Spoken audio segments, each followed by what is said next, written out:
Hi everyone, I'm Marty Carter. I'm with Sumner One Service. Today I'm going to show you how to change the toner on a Kyocera Task Alpha series. This particular model is a 6002i. When the toner is getting low, you're going to get a message that tells you so in the upper left-hand corner. It'll say, replace toner soon. At that point, you're going to make sure that you do have toner available to replace.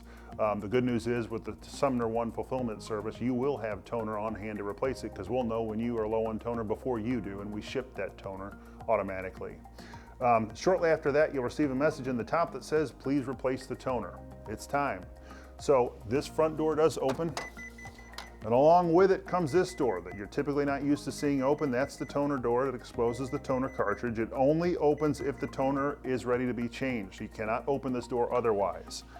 Once that's open, this cartridge comes right out. This is the empty toner cartridge. At that point, you'll put that aside.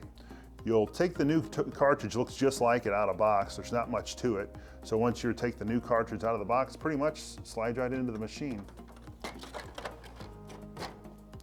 Close this door and that one, and that's it. Pretty simple. That's changing toner on the Kyocera Task Alpha. Thank you.